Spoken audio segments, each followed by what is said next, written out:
সুপ্রিয় শিক্ষার্থী আসসালামু আলাইকুম। 2025 সালে এসএসসি বা নবম দশম শ্রেণী। আজকে আমরা বিজ্ঞান বইয়ে পঞ্চম অধ্যায় শুরু করতে যাচ্ছি আলোচনা। প্রথম দেখো পঞ্চম অধ্যায়ের নাম হচ্ছে দেখতে হলে আলো চাই। দেখতে হলে কি চাই? আলো চাই। দেখতে হলে অবশ্যই আলো লাগবে, এই জন্য বলা হয়েছে দেখতে হলে আলো চাই। আমাদের দৈনন্দিন জীবনে আলোর প্রয়োজনের কথা বলে শেষ করা যাবে না। আমরা চোখ বন্ধ করলে কিছুই দেখি না, আবার পুরোপুরি অন্ধকার চোখ খোলা রাখলে কিছু দেখতে পাই না। আলো হচ্ছে সে নিমিত্তি যার সাহায্যে আমরা দেখতে পাই। তাহলে আমরা কিসের সাহায্যে দেখতে পাই? আলোর সাহায্যে। আমরা কিসের সাহায্যে দেখতে পাই? আলোর সাহায্যে দেখতে পাই। তোমরা আগের শ্রেণীগুলোতে আলোর বিভিন্ন ধর্মের সাথে পরিচিত হয়েছ। তোমরা আগের শ্রেণীগুলোতে আলোর বিভিন্ন ধর্মের সাথে পরিচিত হয়েছ। এই অধ্যায়ে আয়না বা দর্পণের ব্যবহার ছাড়াও আলোর প্রতিসরণ সম্পর্কে আরও কিছু জানবে। এই অধ্যায়ে আয়না বা দর্পণের ব্যবহার ছাড়াও আলোর প্রতিসরণ সম্পর্কে আরও কিছু জানবে। এছাড়া চোখের ক্রিয়া, স্পষ্ট দর্শনের নিকটতম বিন্দু, লেন্সের ক্ষমতা, চোখের ত্রুটি এবং লেন্স ব্যবহার করে চোখ ভালো রাখার উপায় জানতে পারবে। তাহলে এবার আমরা চোখের ক্রিয়া, চোখের যে কাজ সেটা জানতে পারবো। স্পষ্ট দর্শনের নিকটতম বিন্দু দেখতে পাবো, লেন্সের ক্ষমতাও জানতে পারবো, দেখতে পাবো চোখের ত্রুটি সম্পর্কে এবং লেন্স ব্যবহার করে চোখ ভালো রাখার উপায় জানতে পারবো। এই বিষয়ে আলোচনা করা হবে। দেখতে হলে আলো চাই। তো বিষয় হচ্ছে, যখনই আমরা কোনো অধ্যায় স্টার্ট করি একটা কথা বারবার বলি, প্রতিটা লাইন বুঝে পড়ব, তার সাথে যেগুলো ইম্পর্টেন্স লাইন সেগুলোকে আমরা আন্ডারলাইন করে রাখবো, বেস্ট অফ ইম্পর্টেন্টগুলো ভেরি ভেরি ইম্পর্টেন্স বা ইন্ডিকেট করে রাখবো এবং তার সাথে সাথে নোট করে রাখবো। আর যেগুলো প্রশ্ন আছে সেগুলো আমরা নিজেরা প্রশ্ন করব, নিজেরা উত্তর করব। ঘুরে ফিরে যত প্রশ্ন করব তত উত্তর করতে পারবো, আর যত ঘুরে ফিরে প্রশ্ন করবা উত্তর করবা নিজেরাই, তাহলে সবচেয়ে বেশি মনে থাকবে। এটাই রিকোয়েস্ট, তোমরা প্রতিটা পৃষ্ঠা পড়ার সময় এই বিষয়টা আলোচনা করতে পারো, এই বিষয়টা ভেবেচিন্তে দেখতে পারো। আর আমরা তো দেখে দিচ্ছি, আন্ডারলাইন করে দিচ্ছি বেস্ট অফ ইম্পর্টেন্ট কোশ্চেনগুলো, যেগুলো প্রশ্ন আসার মতো সেইগুলো কিন্তু তোমাদেরকে ইন্ডিকেট করে দিই। অবশ্যই তোমরা সামনে বই নিয়ে বসে এগুলো দেখে দেখে নিতে পারো। অধ্যায়ের শেষে আমরা যা যা শিখবো বা জানতে পারবো সেই বিষয়টা দেখো। এখানে এগুলো পড়ার বিষয় না হলেও এখান থেকে তোমাদের সৃজনশীল কোশ্চেনগুলো সবচেয়ে বেশি দিয়ে থাকে। একটু ভালো করে তোমাদেরকে রিলাইজ করানোর চেষ্টা করি, আর যেগুলো এসেছে সেইগুলো তোমাদেরকে একটু প্রুফ দেওয়ার চেষ্টা করব। দেখো প্রথমে যেটা আছে, দেখো দর্পণের ব্যবহার ব্যাখ্যা করতে পারবে। এখানে যে দর্পণের ব্যবহার আছে সেটা কিন্তু ব্যাখ্যা করতে পারবে এক নাম্বারটাই। এই যে দেখো 1 নম্বরে দর্পণের ব্যবহার ব্যাখ্যা করতে পারবে। কতবার এসে দেখো, সকল বোর্ড 18, চট্টগ্রাম বোর্ড 2017 সালে এসেছে। তার মানে এটা 2 নম্বর দেখো, আলোর প্রতিসরণ ব্যাখ্যা করতে পারবে। তো আলোর প্রতিসরণ ব্যাখ্যা করতে পারবে 2 নম্বরে আছে। দেখো বোর্ড পরীক্ষা এসেছে, চট্টগ্রাম বোর্ড 2020 সালে এসেছে, সিলেট বোর্ড 2019 সালে এসেছে। বাট এখানে যেটা দেখতে পাচ্ছি এটা কিন্তু আমাদের 19 সাল কি 20 সাল পর্যন্ত, 20 সাল পর্যন্ত এখান দিয়ে আছে, 24 সাল থেকে দেয়া নেই। 3 নাম্বার আছে, দৃষ্টি কার্যক্রমে চোখের ক্রিয়া ব্যাখ্যা করতে পারবে। এটা এসেছে কিনা দেখো। 3 নাম্বার, দৃষ্টি কার্যক্রমে চোখের ক্রিয়া ব্যাখ্যা করতে পারবে। এটা শুধুমাত্র কুমিল্লা বোর্ডে 2017 সালে এসেছে, তাছাড়া আর আসেনি। এখানে 4 নাম্বারে আছে দেখো, স্পষ্ট দর্শনের নিকটতম বিন্দু ব্যাখ্যা করতে পারবে। 4 নম্বরে দেখো, স্পষ্ট দর্শনের নিকটতম বিন্দু ব্যাখ্যা করতে পারবে। এটা কিন্তু একটা পরীক্ষা আসেনি, তো ঠিক আছে, এটা একটা পরীক্ষা আসেনি। তারপরে দেখো এই টপিকসটা দেখো, লেন্সের ক্ষমতা ব্যাখ্যা করতে পারবে। এটা অনেকবার এসেছে। 5 নম্বরে লেন্সের ক্ষমতা ব্যাখ্যা করতে পারবে। এটা অনেক ইম্পর্টেন্স। দেখো কতবার এসেছে, রাজশাহী বোর্ড, সিলেট বোর্ড 2020 সালে এসেছে। Rajshahi board, Dinajpur board, Barishal board 19 সালেও এসেছে। রাজশাহী বোর্ড আবার 17 সালে এসেছে, তার মানে এটা অনেক ইম্পর্টেন্স। এই যে লেন্সের ক্ষমতা। 6 নাম্বার দেখো, চোখের ত্রুটি সৃষ্টির কারণ ব্যাখ্যা করতে পারবে। তো এটাও কিন্তু অনেক ইম্পর্টেন্ট, দেখো কতবার এসেছে পরীক্ষায়। 6 নম্বরে চোখের ত্রুটি সৃষ্টিকরণের কারণ ব্যাখ্যা করতে পারবে। যশোর বোর্ড 2020 সালে এসেছে, Dhaka board, Comilla board, Chittagong board 19 সালে এসেছে, Dinajpur board, Chittagong board, Sylhet board, Jessore board 17 সালেও এসেছে। এটা ভেরি ভেরি ইম্পর্টেন্স, অনেকবার কিন্তু এটা এসেছে। ইম্পর্টেন্স যদি না হয় তাহলে কেন আসবে? এই টপিকসগুলো কিন্তু সম্পর্কে একটু বেশি ভালো করে পড়তে হবে। 7 নম্বর দেখো, লেন্স ব্যবহার করে চোখের ত্রুটি সংশোধনের উপায় বর্ণনা করতে পারবে। এই যে 7 নম্বর দেখো, লেন্স ব্যবহার করে চোখের ত্রুটি সমস্যা সমাধান করা যায়। লেন্স ব্যবহার করে চোখের ত্রুটি সংশোধনের উপায় বর্ণনা করতে পারবে। দেখো কতবার এসেছে, অনেক ইম্পর্টেন্স, ভেরি ভেরি ইম্পর্টেন্স এটা। তো এর ভিতরে সবচেয়ে বেশিবার এসেছে এটা বেস্ট অফ ইম্পর্টেন্ট হিসেবে ধরতে পারো। দেখো কতবার এসেছে, Mymensingh board, Rajshahi board, Sylhet board, Jessore board 20 সালে, এখানে চারটা বোর্ডে 20 সালে এসেছে। Dhaka board, Rajshahi board, Dinajpur board, Comilla board, Chittagong board, Sylhet board, Jessore board, Barishal board 19 সালেও এসেছে, অনেক importance. Dhaka board, Rajshahi board, Dinajpur board, Comilla board, Sylhet board, Jessore board, Barishal board 17 সালে। তো দেখো কতবার এসেছে, অবশ্যই এই টপিকসগুলো একটু বেশি ভালো করে পড়তে হবে। দেখো, চোখ ভালো রাখার উপায় ব্যাখ্যা করতে পারবে। চোখ ভালো রাখার উপায় ব্যাখ্যা করতে পারবে। 8 নাম্বার, চোখ ভালো রাখার উপায় ব্যাখ্যা করতে পারবে। এটা শুধুমাত্র যশোর বোর্ড 2019 সালে এসেছে। তারপর দেখো, চোখের ত্রুটি সৃষ্টির কারণ অনুসন্ধান করতে পারবে। 9 নম্বরে যেটা আছে, চোখের ত্রুটি সৃষ্টির কারণ অনুসন্ধান করতে পারবে 3টা বোর্ডে, Dhaka board, Comilla board, Barishal board 17 সালে এসেছে। তার সাথে দেখো, চোখের প্রতি যত্ন নেব এবং অন্যদের সচেতন করব। চোখের প্রতি যত্ন নেব, অন্যদের সচেতন করব, বাট এটা আসেনি, খুব একটা ইম্পর্টেন্স নাই এই জন্য। তাহলে বুঝতে পারলে এই রকম যতগুলো অধ্যায় শুরুতে এই বিষয়গুলো রয়েছে, তাহলে এখান থেকে এই মেন টপিকস থেকে তোমাদের কিন্তু বেশিরভাগ প্রশ্ন দিয়ে থাকে। অনেকে বুঝতে পারে না এগুলো দেওয়ার রিজন। তো এইখান যে টপিকসগুলো দেখছো, এগুলো খ, গ, ঘ, খ নম্বর, গ নম্বর, ঘ নম্বর সবচেয়ে বেশি প্রশ্ন দিয়ে থাকে। এই জন্য এই টপিকসগুলো সম্পর্কে একটু ভালো করে রিডিং করলে ভালো হয়। আয়না বা দর্পণের ব্যবহার। আয়না বা দর্পণের ব্যবহার।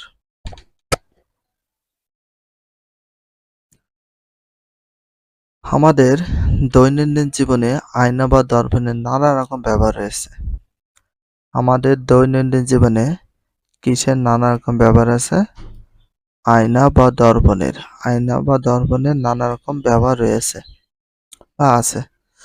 বর্তমান পাঠে আমরা আয়না বা দর্পণের দুটি বিশেষ ব্যবহার নিয়ে আলোচনা করব। বর্তমান পাঠে আমরা আয়না বা দর্পণের কয়টি বিষয় নিয়ে ব্যবহার আলোচনা করব, বিশেষ ব্যবহার নিয়ে আলোচনা করব দুইটি বিষয়। কয়টি বিষয়? দুইটি বিষয়। এই দুটি হলো নিরাপদ ড্রাইভিং এবং পাহাড়ি রাস্তার অদৃশ্য বাঁকা বা পর্বত সড়কের বিপজ্জনক বাঁকে আয়না বা দর্পণের ব্যবহার। এই দুটি হলো নিরাপদ ড্রাইভিং। নিরাপদ ড্রাইভিং করার জন্য আয়না বা দর্পণের ব্যবহারটা দেখো।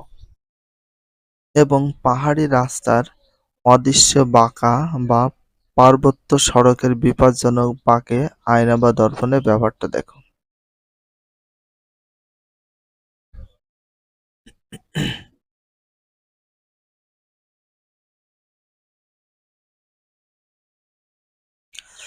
নিরাপদ ড্রাইভিং। তাহলে নিরাপদ ড্রাইভিং কিভাবে করব? গাড়ি নিরাপদে ড্রাইভিং করার অন্যতম শর্ত হলো নিজ গাড়ির আশেপাশে কি ঘটছে সবসময় তা খেয়াল রাখা। গাড়ি নিরাপদে ড্রাইভিং করার অন্যতম শর্ত হলো, তাহলে অন্যতম শর্ত হলো কি? নিজ গাড়ির আশেপাশে কি ঘটছে সবসময় তা খেয়াল রাখা। নিজ গাড়ির আশেপাশে কি ঘটছে সবসময় তা খেয়াল রাখা। এটা ভেরি ভেরি ইম্পর্টেন্স, আন্ডারলাইন করে রাখবা। গাড়ির আশপাশে কি ঘটছে?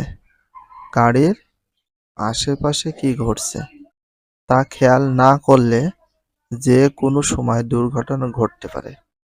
সাধারণত গাড়ির ড্রাইভারের সিটের দরজার সামনের দিকে দুই পাশে সাইড ভিউ মিরর নামে দুইটি আয়না বা দর্পণ থাকে। একটু দেখো, সাধারণত গাড়ির ড্রাইভারের সিটের দরজার সামনে যে এই সাইডে একটা থাকে, এই মাথায় একটা থাকে। সামনের দিকে দুই পাশে সাইড ভিউ ভিউ মানে দেখা, মিরর মানে আয়না, সাইড মানে পাশে, দুই পাশে দুইটা সাইড ভিউ মিরর নামে দুইটি আয়না দর্পণ থাকে। কয়টি আয়না দর্পণ থাকে? দুইটি আয়না দর্পণ থাকে। সাধারণত গাড়ির ড্রাইভারের সিটের দরজার সামনে দুই পাশে কয়টি সাইড মিরর কয়টি সাইড মিরর আয়না থাকে? দুইটি আয়না বা দর্পণ থাকে। মিরর মানে আয়না, আয়না বলতে দর্পণকে বোঝানো হয়। এছাড়া গাড়ির ভিতরে সামনের দিকে মাঝখানেও রিয়ার ভিউ মিরর নামে আরেকটি আয়না বা দর্পণ থাকে। রিয়ার মানে সামনে। তাহলে দেখো, গাড়ির ভিতরে সামনের দিকে মাঝখানেও রিয়ার ভিউ মিরর নামে আরেকটি আয়না বা দর্পণ থাকে। এগুলো গাড়ির দুপাশে বা পিছনের দিকে দেখার কাজে সাহায্য করে।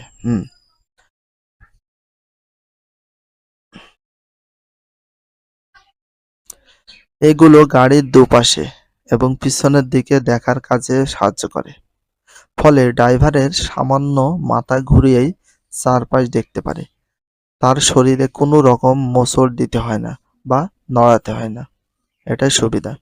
এই যে একটু বলি, এই পাশে একটা মিরর বা আয়না, আর এখানে একটা মিরর বা আয়না আছে, এবং সামনে মাঝখানে একটা মিরর বা আয়না। এটা পেছনের দিকটা দেখতে সাহায্য করে। এগুলো গাড়ির দুপাশে বা পিছন দিকের দেখার কাজ সাহায্য করে। ফলে ড্রাইভার সামান্য মাথা ঘুরিয়ে চারপাশে দেখতে পারে। তার শরীরে কোনো রকম মোচড় দিতে হয় না বা নাড়াতে হয় না। অনিরাপদ ড্রাইভিং, এখানে অনিরাপদ ড্রাইভিং বলতে এই যে এখানে ড্রিঙ্ক করছে এবং তার সাথে ফোনে চ্যাটিং করছে, এইগুলো অনিরাপদ ড্রাইভিং। গাড়ির এই আয়নাগুলো ব্যবহার করে ড্রাইভার তার হাত সর্বদা স্টিয়ারিং হুইল রেখে সামনে বা পিছনের দিকে নজর রাখতে পারে। গাড়ি চালানো শুরু করার আগে ড্রাইভারের আয়না বা দর্পণগুলোকে চিত্র 5.02 নিয়ম অনুযায়ী সাইজ করে নিতে পারে। গাড়িতে তিনটি আয়না থাকে। গাড়ির তিনটি আয়না, একটা দুই সাইডে দুইটা কি দেখার জন্য, পিছন দিকটা দেখার জন্য, আর এটা সামনের দিকটা বা পিছনের দিকটা সরাসরি দেখানো। টোটাল তিনটা আয়না থাকে, দুই সাইড দুইটার মিরর মানে রিয়ার সাইডে, সামনের সাইডে থাকে। যথাযথ অবস্থান ঘুরিয়ে নেয় যেন ড্রাইভিং সিটে বসে পিছন এবং দুপাশ সঠিকভাবে দেখা যায়। এর পাশাপাশি আয়নাগুলো ঠিক করে পরিষ্কার করে নিতে হয় যেন কোনো ময়লা বা ধুলাবালি না থাকে। আয়নায় ময়লা থাকলে অন্য গাড়ির প্রতিবিম্বের অবস্থান ঠিকভাবে না বোঝা যেতে পারে।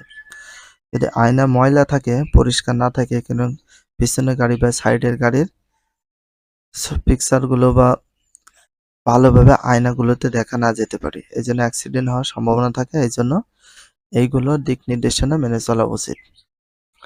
গাড়ি কোনো কারণে পিছনের দরকার হলে প্রথমে তিনটি দর্পণের চোখ বুলিয়ে নিতে হবে। গাড়ি কোনো কারণে পিছানোর দরকার হলে কয়টি দর্পণে চোখ বুলিয়ে নিতে হবে? তিনটি দর্পণে চোখ বুলিয়ে নিতে হবে প্রথমে। গাড়িটি না থামানো পর্যন্ত সারাক্ষণ তিনটি দর্পণে পর্যায়ক্রমে চোখ রাখতে হবে। গাড়িটি না থামানো পর্যন্ত সারাক্ষণ কয়টি দর্পণে চোখ রাখতে হবে? তিনটি দর্পণে চোখ রাখতে হবে। তাছাড়া চলন্ত অবস্থায় গাড়ি লেন পরিবর্তন করার আগে তিনটি আয়না বা দর্পণের দিকে খেয়াল রাখতে হবে যেন পিছনে গাড়ির অবস্থান বোঝা যায়।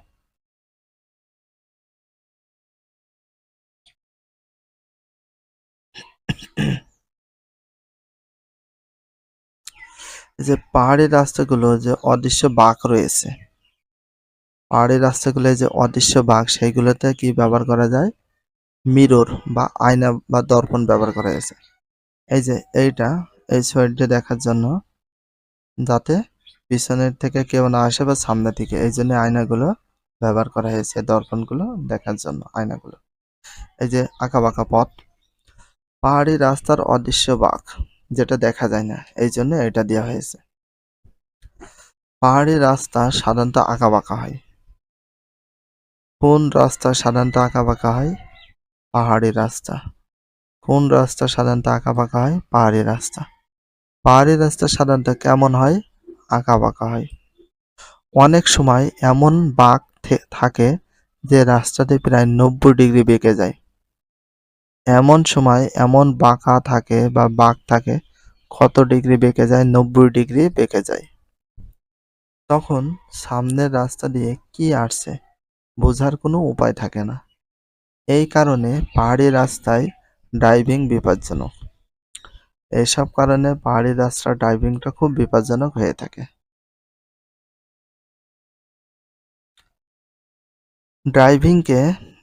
ড্রাইভিংকে নিরাপদ করার জন্য পাহাড়ি রাস্তায় বিভিন্ন বাঁকে বড় সাইজের গলি ও দর্পণ স্ট্যান্ড দাঁড় করে রাখা হয়। ড্রাইভিংকে নিরাপদ করার জন্য রাস্তার বিভিন্ন বাঁকে বড় সাইজের গলি ও দর্পণ স্ট্যান্ড দাঁড় করানো হয়। গলি ও দর্পণ স্ট্যান্ড দাঁড় করে রাখা হয়। চিত্রে ৫.০৩ এই যে দেখতে পাচ্ছ, পাহাড়ি রাস্তার অদৃশ্য বাঁকের কারণে এরকম অবস্থা করা হয়েছে। ফলে এর কাছাকাছি এসে দর্পণে তাকালে বাঁকের অন্য পাশ থেকে কোনো গাড়ি আসছে কিনা সেটি দেখা যায় এবং ড্রাইভার সাবধান হয়ে গাড়ির গতি নিয়ন্ত্রণ করে নিরাপদে গাড়ি চালাতে পারে।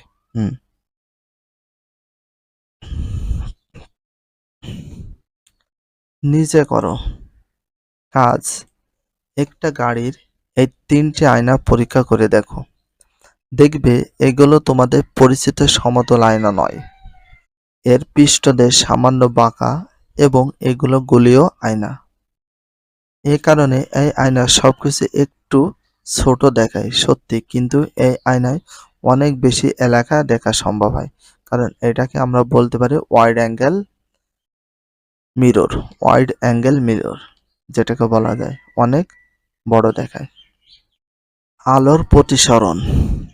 তোমরা অষ্টম শ্রেণীতে আলোর প্রতিসরণ, যেটাকে আমরা বলি রিফ্লেকশন, এবং তার বাস্তব প্রয়োগ দেখেছ।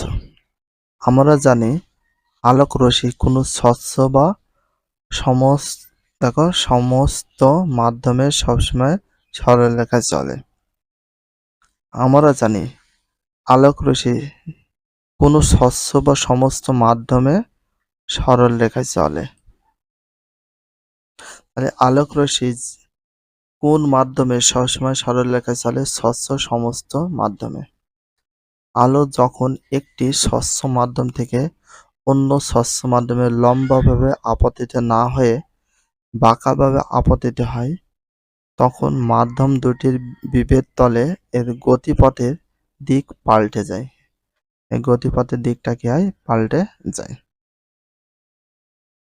আলোক রশ্মির দিক পরিবর্তন করায় এই ঘটনা হলো আলোর প্রতিসরণ। আলোর রশ্মির দিক পরিবর্তন করার এই ঘটনাকে কি বলা হয়? আলোর প্রতিসরণ। কি বলা হয়? আলোর প্রতিসরণ। আলোর রশ্মির দিক পরিবর্তন করার ঘটনাকে বলা হয় আলোর প্রতিসরণ। আলোর প্রতিসরণ।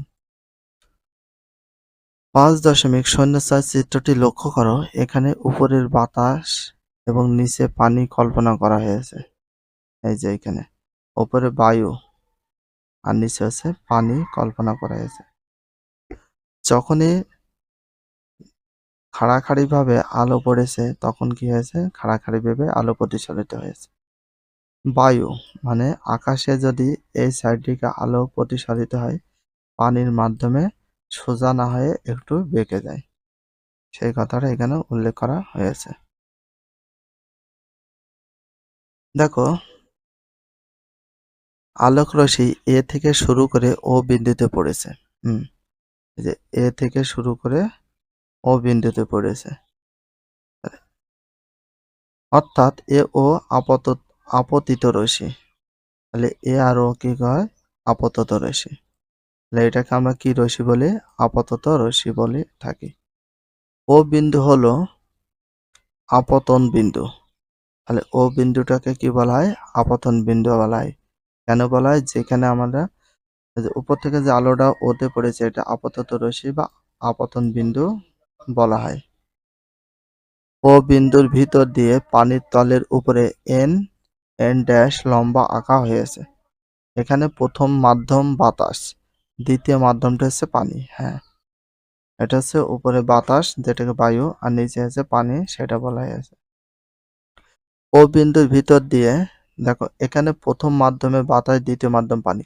পানির ঘনত্ব বাতাস থেকে বেশি হয়। আলোক রশ্মি সোজা ওবি পথে না গিয়ে ও এন এর দিকে সরে এসে ওসি বরাবর যাবে।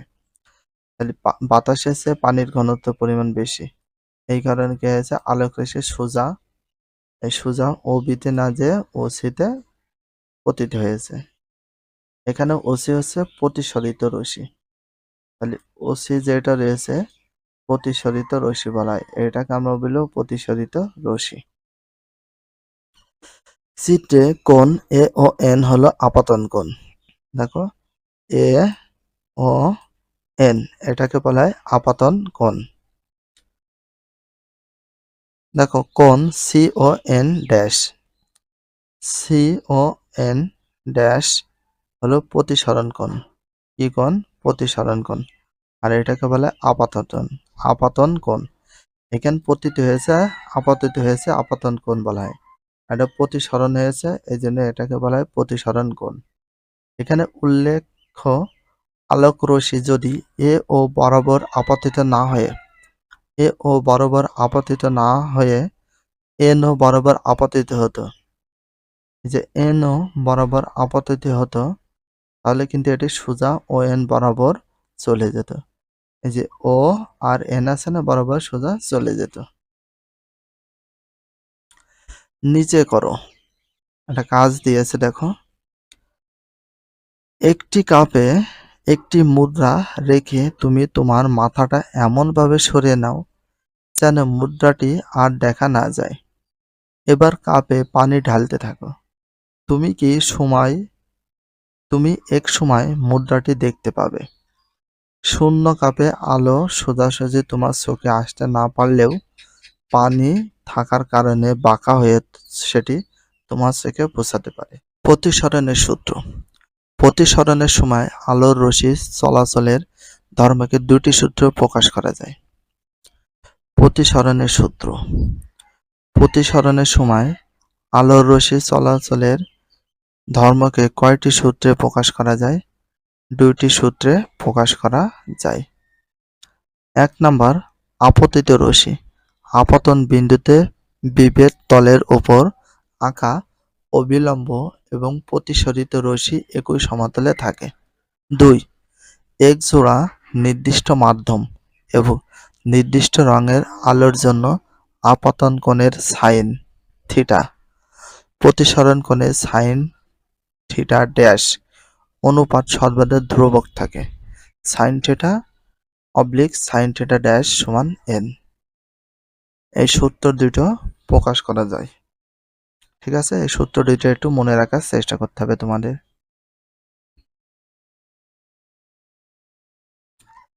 দ্বিতীয় সূত্রে এন হিসাবে যে ধ্রুব সংখ্যাটি কথা বলা হয়েছে সেটি হলো নির্দিষ্ট রঙের আলোর জন্য প্রথম মাধ্যমের সাপেক্ষে দ্বিতীয় মাধ্যমের প্রতিসরাঙ্ক। প্রথম মাধ্যমের সাপেক্ষে, তাহলে প্রথম মাধ্যমের কি হয়? সাপেক্ষে দ্বিতীয় মাধ্যমের প্রতিসরাঙ্ক হয়। প্রথম মাধ্যমকে শূন্য মাধ্যম ধরে দ্বিতীয় মাধ্যমের প্রতিসরাঙ্ক মাপা হলে সেটাকে বস্তুর প্রতিসরাঙ্ক বলা হয়। একটা সংজ্ঞা এবং তার সাথে আর একটা প্রশ্ন দেখো। প্রথম মাধ্যমকে শূন্য মাধ্যম ধরে দ্বিতীয় মাধ্যমের প্রতিসরাঙ্ক মাপা হলে সেটাকে বস্তুর প্রতিসরাঙ্ক বলা হয়। সেটাকে বস্তুর কি বলা হয়? প্রতিসরাঙ্ক বলা হয়। বস্তুর প্রতিসরাঙ্ক বলা হয়। প্রথম মাধ্যমকে শূন্য মাধ্যম ধরে দ্বিতীয় মাধ্যমের প্রতিসরাঙ্ক মাপা হলে সেটাকে কি বলা হয়? বস্তুর প্রতিসরাঙ্ক বলা হয়। পানির প্রতিসরাঙ্ক ১.৩৩, বাতাসের প্রতিসরাঙ্ক একের এত কাছাকাছি যে সেটাকে এক ধরা হয়ে থাকে। পানির প্রতিসরাঙ্ক ১.৩৩। তাহলে পানির প্রতিসরাঙ্ক কত? ১.৩৩। Very very importance. পানির প্রতিসরাঙ্ক ১.৩৩। বাতাসের প্রতিসরাঙ্ক একের এত কাছাকাছি যে সেটাকে এক ধরা হয়ে থাকে। তাহলে বাতাসের প্রতিসরাঙ্ক কত ধরা হয়ে থাকে? এক ধরা হয়ে থাকে। তবে মনে রেখো, আলোর রং ভিন্ন বলে প্রতিসরাঙ্কের মানও একটুখানি ভিন্ন হয়। দেখো চিত্র ৫.০৫। উত্তল লেন্স এবং তার ফোকাস বিন্দু। এগুলো লেন্স মনে করো, তার ফোকাস বিন্দু এরকম ক আর খ। ৫.৩ লেন্স দুটি গোলীয় পৃষ্ঠ দিয়ে সীমাবদ্ধ কোনো স্বচ্ছ প্রতিসারকে মাধ্যমকে লেন্স বলে। দুটি গোলীয় পৃষ্ঠ দিয়ে সীমাবদ্ধ কোনো স্বচ্ছ প্রতিসারক মাধ্যমকে কি বলে? মাধ্যমকে কি বলা হয়? লেন্স বলা হয়। কি বলা হয়? লেন্স বলা হয়। Very very importance. দুটি গোলীয় পৃষ্ঠ দিয়ে সীমাবদ্ধ কোনো স্বচ্ছ প্রতিসারক মাধ্যমকে কি বলা হয়? লেন্স বলে। অধিকাংশ লেন্স কাচের তৈরি হয়। অধিকাংশ লেন্স কিসের তৈরি হয়? কাচের তৈরি হয়। অধিকাংশ লেন্স কিসের তৈরি? কাচের তৈরি হয়। Very very importance. তবে কোয়ার্টজ এবং প্লাস্টিক দিয়েও আজকাল লেন্স তৈরি হয়। কোয়ার্টজ এবং প্লাস্টিক দিয়েও এখন বর্তমানে লেন্স তৈরি হয় এবং এদের ব্যবহার দিন দিন বাড়ছে। লেন্স সাধারণত দুই ধরনের। লেন্স সাধারণত কয় ধরনের? দুই ধরনের। Very very importance. লেন্স সাধারণত কয় ধরনের? দুই ধরনের। একটা হচ্ছে উত্তল বা অভিসারী লেন্স। একটা হচ্ছে উত্তল বা অভিসারী লেন্স, যেটাকে কনভেক্স লেন্স বলে। খ নাম্বার অবতল বা অপসারী লেন্স। একটা হচ্ছে অবতল বা অপসারী লেন্স, কনভেক্স লেন্স বলে। নাম দেখে বোঝা যাচ্ছে উত্তল বা অভিসারী লেন্স হলো আলো রশ্মি হচ্ছে অভিসারী অর্থাৎ বিন্দুতে মিলিত হয়। নাম দেখেই বোঝা যাচ্ছে উত্তল বা অভিসারী লেন্সে আলোর রশ্মি হচ্ছে অভিসারী বা এক বিন্দুতে মিলিত হয়। অন্যদিকে অবতল বা অপসারী লেন্স আলোকরশ্মি অপসারী পরস্পর থেকে দূরে সরে যায়। অন্যদিকে অবতল বা অপসারী লেন্সে আলোকরশ্মি অপসারী অর্থাৎ পরস্পর থেকে দূরে সরে যায়। চিত্রে যেটা দেখতে পাচ্ছ অবতল লেন্স এবং তার ফোকাস বিন্দু। অবতল লেন্স আর এটা তার ফোকাস বিন্দু কেমন?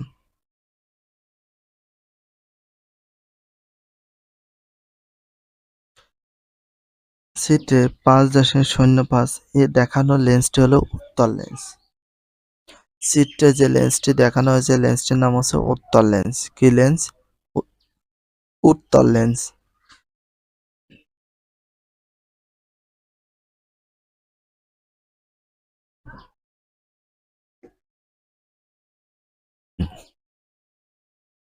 এই লেন্সের মাঝখানে মোটা এবং প্রান্ত সরু। উত্তল লেন্সের মাঝখানে মোটা এবং প্রান্ত সরু। উত্তল লেন্সের মাঝখানটা কেমন থাকে? মোটা এবং প্রান্ত থাকে সরু। উত্তল লেন্সের মাঝখানটা কেমন থাকে? মোটা ও প্রান্ত সরু।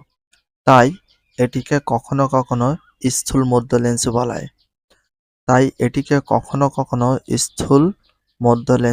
হয়।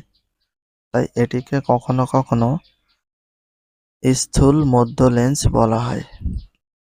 আলোকরশ্মি উত্তল লেন্সের উত্তল পৃষ্ঠে আপতিত হয়। উত্তল লেন্সের উত্তল পৃষ্ঠে আপতিত হয় কি? আলোকরশ্মি। কোনটি? আলোকরশ্মি। উত্তল লেন্সের উত্তল পৃষ্ঠে আপতিত হয় কোনটি? আলোকরশ্মি। এই লেন্স সমান্তরাল একগুচ্ছ আলোকরশ্মিকে কেন্দ্রভূত বা অভিসারী করে কোনো একটি বিন্দুতে মিলিত করে। এই বিন্দুটি হচ্ছে লেন্সের ফোকাস বিন্দু। তাহলে লেন্সের ফোকাস বিন্দু এবং লেন্সের কেন্দ্র থেকে এই বিন্দুর দূরত্ব হচ্ছে ফোকাস দূরত্ব। লেন্সের কেন্দ্র থেকে এই বিন্দুর দূরত্বকে কি বলা হয়? ফোকাস দূরত্ব। এই বিন্দুটি হচ্ছে লেন্সের ফোকাস বিন্দু। আর লেন্সের কেন্দ্র থেকে বিন্দুর দূরত্ব হচ্ছে ফোকাস দূরত্ব। উত্তল লেন্সে আলো এক বিন্দুতে মিলিত হওয়ার পর সেটি আবার ছড়িয়ে পড়ে। অন্যদিকে অবতল লেন্সের মাঝখানে সরু প্রান্তের দিকটা মোটা। অন্যদিকে অবতল লেন্সের মাঝখানে সরু। অবতল লেন্সের মাঝখানে কেমন সরু, প্রান্তের দিকটা মোটা।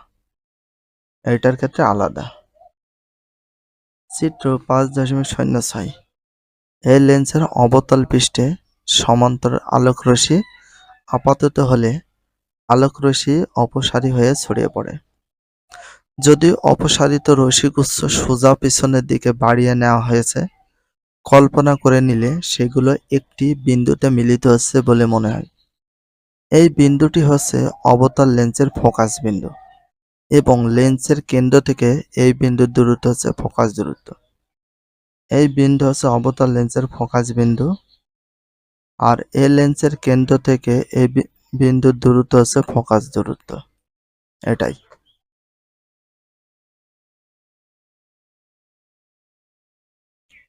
সাধারণত লেন্সের পৃষ্ঠগুলো একটি গোলকের অংশ। তাহলে কিসের পৃষ্ঠগুলো একটি গোলকের অংশ? লেন্সের পৃষ্ঠগুলো। সাধারণত লেন্সের পৃষ্ঠগুলো একটি কিসের অংশ? গোলকের অংশ, যার কেন্দ্রকে বক্রতার কেন্দ্র বলে। তাহলে লেন্সের কেন্দ্রগুলোকে কি বলা হয়? বক্রতার কেন্দ্র বলে। এবং লেন্সের দুই পৃষ্ঠের জন্য দুইটি বক্রতার কেন্দ্র। তাহলে লেন্সের দুই পৃষ্ঠের জন্য দুইটি বক্রতার কেন্দ্র আছে। কয়টি বক্রতার কেন্দ্র? দুইটি। বক্রতার কেন্দ্র দুটির মধ্যে দিয়ে গমনকারী কাল্পনিক সরলরেখাই হলো লেন্সের প্রধান অক্ষ। তাহলে বক্রতার কেন্দ্র দুটির মধ্য দিয়ে গমনকারী কাল্পনিক সরলরেখাই হলো কিসের প্রধান অক্ষ? লেন্সের প্রধান অক্ষ। কিসের প্রধান অক্ষ? লেন্সের প্রধান অক্ষ। লেন্সের প্রধান অক্ষের সমান্তরাল রশ্মি প্রতিসরণের পর প্রধান অক্ষে যে বিন্দুতে মিলিত হয় বা যে বিন্দু থেকে অপসৃত হচ্ছে বলে মনে হয় অবতল লেন্স। লেন্সের প্রধান অক্ষের সমান্তরাল রশ্মি প্রতিসরণের পর প্রধান অক্ষে যে বিন্দুতে মিলিত হয় উত্তল লেন্স বা যে বিন্দু থেকে অপসৃত হচ্ছে বলে মনে হয় অবতল লেন্স, সেই বিন্দুকে লেন্সের প্রধান ফোকাস বলে। সেই বিন্দুকে লেন্সের প্রধান ফোকাস বলা হয়।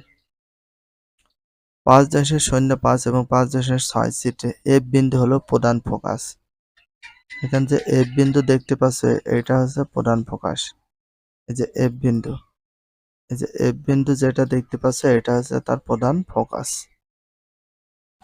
লেন্সের কেন্দ্র থেকে প্রধান ফোকাস পর্যন্ত দূরত্ব হলো লেন্সের ফোকাস দূরত্ব। লেন্সের কেন্দ্র থেকে প্রধান ফোকাস পর্যন্ত দূরত্বটাকে কি বলা হয়? লেন্সের ফোকাস দূরত্ব। আমরা জানি প্রধান অক্ষের সমান্তরাল একগুচ্ছ আলোকরশ্মিকে উত্তল লেন্স কেন্দ্রীভূত বা অভিসারী করে এক বিন্দুতে মিলিত করে। আমরা জানি প্রধান অক্ষের সমান্তরাল একগুচ্ছ আলোকরশ্মিকে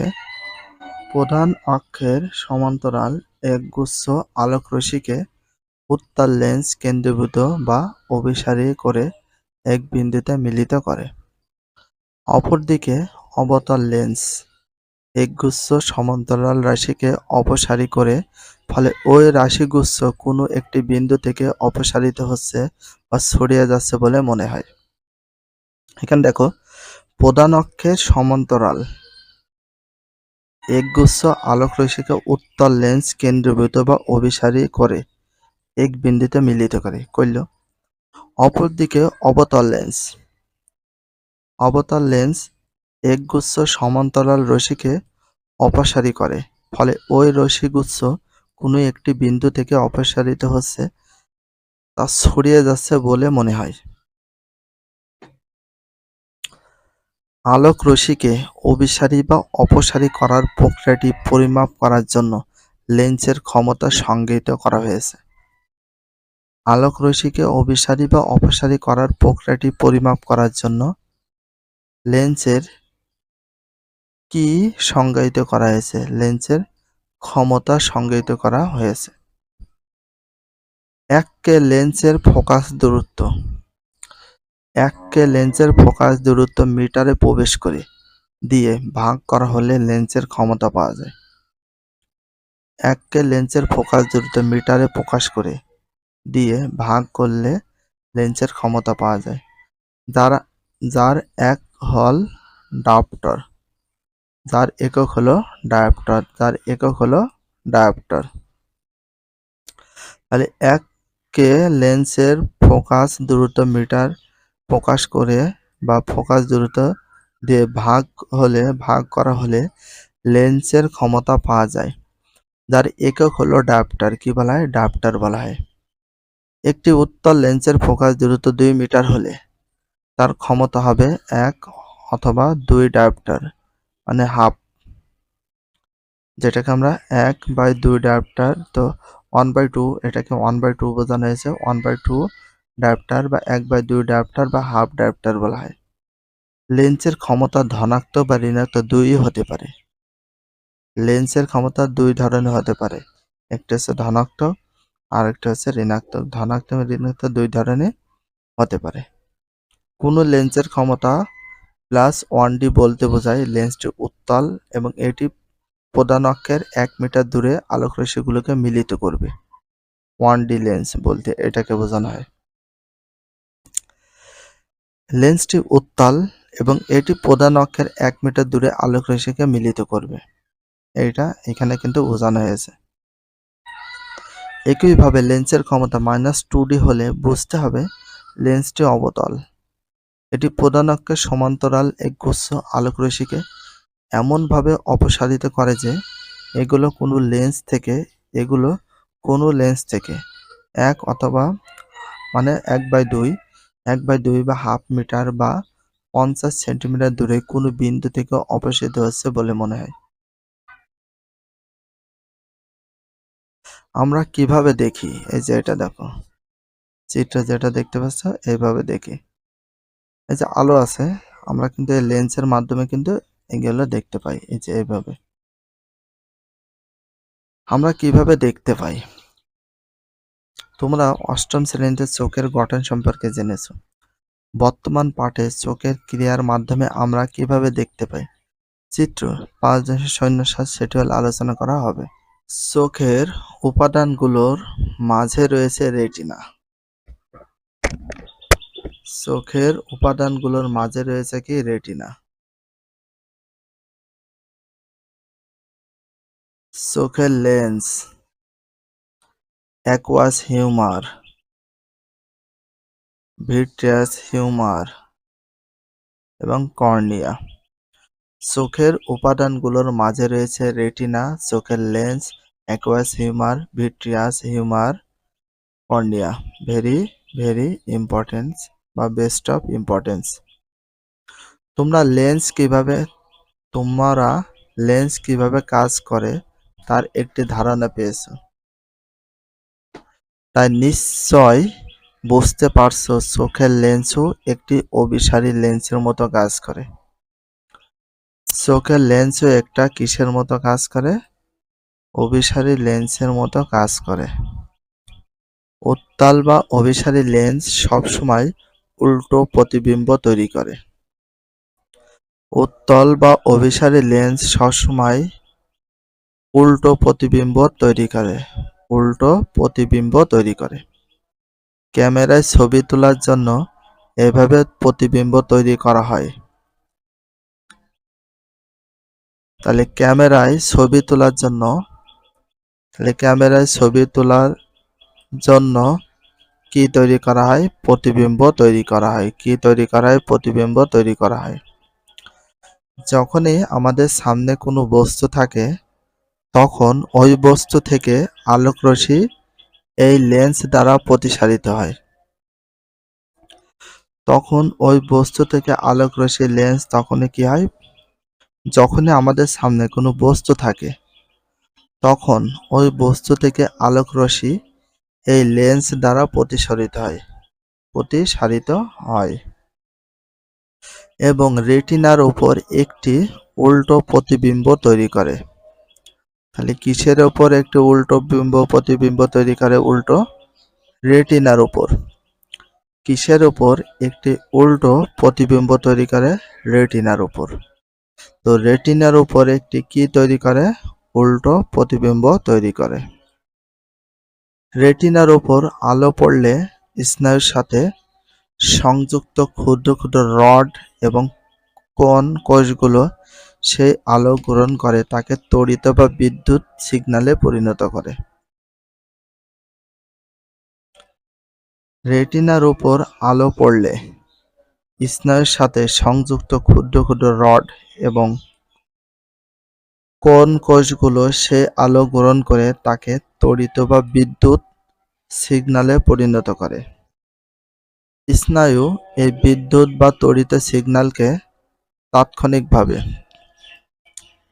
স্নায়ু এই বিদ্যুৎ বা তড়িৎ সিগন্যালকে তাৎক্ষণিকভাবে অপটিক নার্ভ বা অক্ষি স্নায়ুর মাধ্যমে মস্তিষ্কে পাঠায়। এখানে উল্লেখ করা যেতে পারে কোন কোষগুলো তীব্র আলোতে সাড়া দেয়। কোন কোষগুলো তীব্র আলোতে সাড়া দেয় এবং রঙের অনুভূতি, রঙের পার্থক্য বুঝিয়ে দেয়। এখানে উল্লেখ করা যেতে পারে কোন কোষগুলো তীব্র আলোতে সাড়া দেয় এবং রঙের অনুভূতি ও রঙের পার্থক্য বুঝিয়ে দেয়। অন্যদিকে রড কোষগুলো খুব কম আলোতে সংবেদনশীল হয়। খুব কম আলোতে সংবেদনশীল হয় কোনগুলা? রড কোষগুলো। খুব কম আলোতে সংবেদনশীল হয় কোনগুলা? রড কোষগুলো। এজন্য জ্যোৎস্নার অল্প আলোতেই আমরা রড কোষগুলোর কারণে দেখতে পাই। এজন্য জ্যোৎস্নার অল্প আলোতে আমরা কোন কোষগুলোর কারণে দেখতে পাই? রড কোষগুলোর দ্বারা দেখতে পাই। কোনো রং বুঝতে পারি না। রেটিনায় সৃষ্ট উল্টো প্রতিবিম্বকে মস্তিষ্ক সোজা করে নেয় বলে আমরা বস্তুটি যে রকম থাকে সেরকমই দেখি। রেটিনায় সৃষ্ট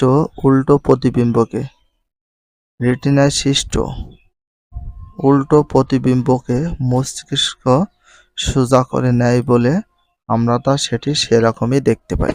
সব রেটিনায় সৃষ্ট উল্টো প্রতিবিম্বকে মস্তিষ্কে সোজা করে নেয়। তাহলে কোনটি সোজা করে নেয়? প্রতিবিম্বকে মস্তিষ্ক এমনভাবে সোজা করে নেয় যেটা যেমন থাকে আমরা সেটা তেমনই দেখতে পাই। স্পষ্ট দৃষ্টির ন্যূনতম দূরত্ব। স্পষ্ট দৃষ্টির কি বলা হয়েছে? স্পষ্ট দৃষ্টির ন্যূনতম দূরত্ব। স্বাভাবিক চোখের খাপ খাইয়ে নেওয়ার ক্ষমতা সীমাহীন নয়। স্বাভাবিক চোখে খাপ খাইয়ে নেওয়ার ক্ষমতা সীমাহীন নয়। মানুষ তার চোখের লেন্সের ফোকাস দূরত্ব বাড়িয়ে বা কমিয়ে একটা বস্তুকে সবসময় স্পষ্টভাবে দেখার চেষ্টা করে। মানুষ তার চোখের লেন্সের ফোকাস দূরত্ব বাড়িয়ে বা কমিয়ে একটা বস্তুকে সবসময় স্পষ্টভাবে দেখার চেষ্টা করে।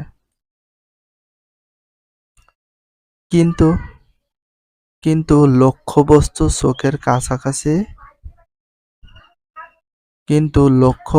চোখের কাছাকাছি একটি নির্দিষ্ট দূরত্ব থেকে বেশি কাছে এলে আর স্পষ্ট দেখা যায় না। চোখের সবচেয়ে কাছে যে বিন্দু পর্যন্ত লক্ষ্যবস্তুকে খালি চোখে স্পষ্ট দেখা যায়, দেখো, চোখের সবচেয়ে কাছে যে বিন্দু পর্যন্ত লক্ষ্যবস্তুকে খালি চোখে স্পষ্ট দেখা যায় তাকে স্পষ্ট দৃষ্টির নিকট বিন্দু বলে। তাহলে স্পষ্ট দৃষ্টির নিকট বিন্দু কাকে বলে একটা সংজ্ঞা হয়ে যাচ্ছে আর একটা প্রশ্ন। চোখের সবচেয়ে কাছে যে বিন্দু পর্যন্ত লক্ষ্যবস্তুকে খালি চোখে স্পষ্ট দেখা যায় তাকে স্পষ্ট দৃষ্টির নিকট বিন্দু বলে এবং চোখ থেকে ওই বিন্দুর দূরত্বকে স্পষ্ট দৃষ্টির ন্যূনতম দূরত্ব বলে ধরে নেওয়া হয়। এই দূরত্ব মানুষের বয়সের সঙ্গে সঙ্গে পরিবর্তিত হয়। একজন শিশুর জন্য এই দূরত্ব ৫ সেন্টিমিটারের কাছাকাছি। একজন শিশুর জন্য এই দূরত্ব কয় সেন্টিমিটারের কাছাকাছি? ৫ সেন্টিমিটারের কাছাকাছি। এবং একজন স্বাভাবিক বয়স্ক লোকের জন্য এই দূরত্ব ২৫ সেন্টিমিটার হতে পারে। একজন স্বাভাবিক বয়স্ক লোকের জন্য এই দূরত্ব ২৫ সেন্টিমিটার পর্যন্ত। কত? ২৫ সেন্টিমিটার দূরত্ব পর্যন্ত হতে পারে। দূরবিন্দু চোখ থেকে অসীম দূরত্বে দূরবিন্দু চোখ থেকে অসীম দূরত্বে অবস্থান করে এ কারণে আমরা বহু দূরের নক্ষত্র খালি চোখে দেখতে পারি।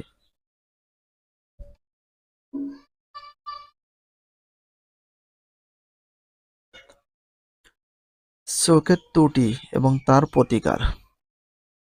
তোমরা কি চোখের সমস্যা সম্পর্কে কোনো ধারণা আছে? এ পাঠে আমরা চোখের বিভিন্ন ত্রুটি এবং সেগুলোর প্রতিকার সম্পর্কে আলোচনা করব। আমরা জানি সুস্থ এবং স্বাভাবিক চোখ নিকট বিন্দু থেকে শুরু করে অসীম দূরত্বের দূরবিন্দুর মাঝখানে যে স্থানে কোনো বস্তু থাকুক না কেন সেটা স্পষ্টভাবে দেখতে পারে। সুস্থ এবং স্বাভাবিক চোখ নিকট বিন্দু থেকে নিয়ার পয়েন্ট থেকে শুরু করে অসীম দূরত্বের দূরবিন্দুর মাঝখানে যে স্থানে কোনো বস্তু থাকুক না কেন সেটা স্পষ্টভাবে দেখতে পারে। এটাই চোখের স্বাভাবিক দৃষ্টিশক্তি। তাহলে চোখের স্বাভাবিক দৃষ্টিশক্তি এটাকে বলা হয়। এই স্বাভাবিক দৃষ্টিশক্তি ব্যাহত হলে তাকে চোখের দৃষ্টি ত্রুটি বলা হয়। এই স্বাভাবিক দৃষ্টিশক্তি ব্যাহত হলে তাকে কি বলা হয়? চোখের দৃষ্টি ত্রুটি বলা হয়। চোখের দৃষ্টি ত্রুটি বলা হয়। স্বাভাবিক দৃষ্টিশক্তি ব্যাহত হলে তাকে কি বলে? চোখের দৃষ্টির ত্রুটি। চোখের দৃষ্টির অনেক ধরনের ত্রুটি থাকলেও আমরা প্রধান দুটি ত্রুটি নিয়ে আলোচনা করব। তাহলে চোখের দৃষ্টির অনেক ধরনের ত্রুটি থাকলেও আমরা প্রধানত দুইটি ত্রুটি নিয়ে তাহলে প্রধানত কয়টি ত্রুটি নিয়ে আলোচনা করব? দুইটি। সেই দুটি যে দুটি দৃষ্টির কথা বলা হয়েছে তার ভিতরে হচ্ছে দেখো হ্রস্ব দৃষ্টি বা ক্ষীণ দৃষ্টি, হ্রস্ব দৃষ্টি বা ক্ষীণ দৃষ্টি। হ্রস্ব দৃষ্টি বা ক্ষীণ দৃষ্টি, myopia or short sightedness, myopia or short sightedness. ২ নম্বর হচ্ছে দীর্ঘ দৃষ্টি বা দূরদৃষ্টি, হাইপারমেট্রোপিয়া আর ফারসাইটেডনেস। যে দুইটি দৃষ্টির কথা বলা হয়েছে সেটা দেখো। ক নাম্বার আর এফ আছে এখানে হ্রস্ব দৃষ্টি ও এর প্রতিকার। এটা হচ্ছে ক নাম্বার হ্রস্ব দৃষ্টি এর প্রতিকার। হ্রস্ব দৃষ্টি বা ক্ষীণ দৃষ্টি মায়োপিয়া। যখন চোখ কাছের বস্তু দেখতে পায় কিন্তু দূরের বস্তু দেখতে পায় না তখন চোখের ওই ত্রুটিকে হ্রস্ব দৃষ্টি বলে। যখন চোখ কাছের বস্তু দেখতে পায় কিন্তু দূরের বস্তু দেখতে পায় না তখন চোখের ওই ত্রুটিকে হ্রস্ব দৃষ্টি বলে। হ্রস্ব দৃষ্টি বলে।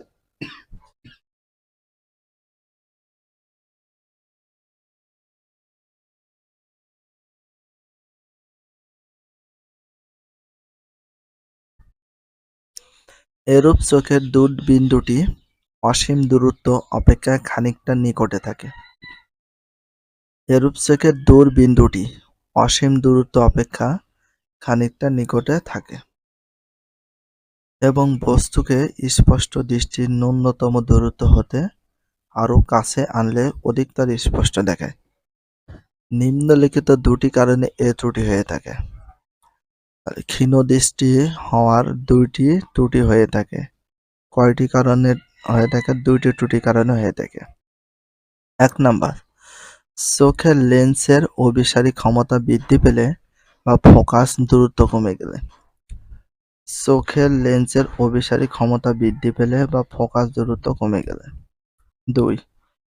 কোনো কারণে অক্ষি বা গোলকের ব্যাসার্ধ বৃদ্ধি পেলে। অক্ষি বা ব্যাসার্ধ বৃদ্ধি পেলে। তাহলে কোনো কারণে অক্ষি বা গোলকের ব্যাসার্ধ বৃদ্ধি পেলে এই সমস্যাটা হয়ে থাকে, ক্ষীণদৃষ্টি। এর ফলে দূরের বস্তু থেকে আসা আলোকরশ্মি চোখের লেন্সের মধ্য দিয়ে প্রতিসরণের পর রেটিনার উপর প্রতিবিম্ব তৈরি না করে একটু সামনে এফ প্রতিবিম্ব তৈরি করে। এই যে এখানে এফ প্রতিবিম্ব তৈরি করে, এই যে এফ প্রতিবিম্ব তৈরি করে এরকম। চিত্র ৫.৮। ফলে চোখ বস্তুটি স্পষ্ট দেখতে পায় না, ওরকম প্রতিবিম্ব তৈরি করলে স্পষ্ট দেখতে যায় না, কিন্তু এরকম প্রতিবিম্ব তৈরি করলে স্পষ্ট দেখতে পায়। প্রতিকার: এই ত্রুটি দূর করার জন্য এমন একটি অবতল লেন্সের চশমা ব্যবহার করতে হবে। এই ত্রুটি দূর করার জন্য একটি অবতল লেন্সের অবতল লেন্সের চশমা ব্যবহার করতে হবে, যার ফোকাস দূরত্ব হ্রস্ব দৃষ্টির দীর্ঘতম দূরত্বের সমান হয়। তার ফোকাস দূরত্ব ক্ষীণ দৃষ্টি বা হ্রস্ব দৃষ্টির দীর্ঘতম দূরত্বের সমান হয়। চশমার এই লেন্স অপসারী ক্রিয়া চোখের উত্তল লেন্সের অপসারী ক্রিয়ার বিপরীত কাজে চোখের ফোকাস দূরত্ব বেড়ে যাবে বলে প্রতিবিম্বটি আরও পিছনের দিকে তৈরি হবে। লেন্সের অভিসারী ক্রিয়ার বিপরীত কাজেই চোখের ফোকাস দূরত্ব বেড়ে যাবে বলে প্রতিবিম্বটি আরও পেছনে তৈরি হবে। অর্থাৎ অসীম দূরত্বের বস্তু থেকে অসীম দূরত্বের বস্তু থেকে হবে, এটা বস্তু হবে, আসা সমান্তরাল আলোকরশ্মি চশমার অবতল লেন্স এল চিত্রে ৫.০৮ এর মধ্যে দিয়ে চোখে পড়ার সময় প্রয়োজন মতো অপসারিত হয়। এই অপসারিত রাশিগুলোর চোখের লেন্স প্রতিসারিত হয়ে ঠিক রেটিনা বা অক্ষপট আর উপর স্পষ্ট প্রতিবিম্ব তৈরি করে। এই যে আর এর উপর স্পষ্ট প্রতিবিম্ব কি করে? তৈরি করে। দেখো দীর্ঘ দৃষ্টি আর প্রতিকার, এই যে তৈরি করে, এখানে এর তৈরি হয়েছে, এখানে তৈরি করে।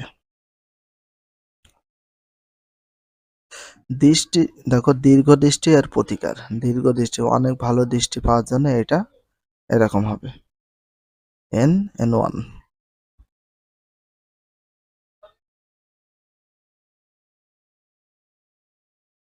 দীর্ঘদৃষ্টি বা দূরদৃষ্টি হাইপারমেট্রোপিয়া। দীর্ঘদৃষ্টি বা দূরদৃষ্টি হাইপারমেট্রোপিয়া। যখন কোনো চোখ দূরের বস্তু স্পষ্টভাবে দেখে যখন কোনো চোখ দূরের বস্তু স্পষ্টভাবে দেখে কিন্তু কাছের বস্তু স্পষ্টভাবে দেখতে পায় না, তখন এই ত্রুটিকে দীর্ঘদৃষ্টি বলে।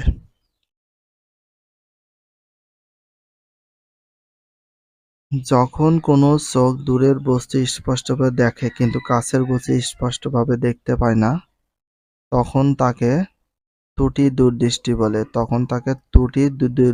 বলে। মানে দূরদৃষ্টি, অনেক দূরেরটা দেখতে পায় কিন্তু কাছেরটা দেখতে না পারলে দীর্ঘদৃষ্টি বা দূরদৃষ্টি বলে। সাধারণত বয়স্ক ব্যক্তিদের মধ্যে এই ত্রুটি দেখা যায়।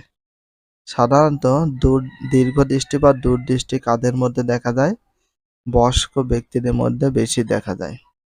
নিম্নলিখিত দুইটি কারণে এই ত্রুটি ঘটে। দীর্ঘদৃষ্টি বা দূরদৃষ্টি কয়টি কারণে ঘটে? দুইটি কারণে।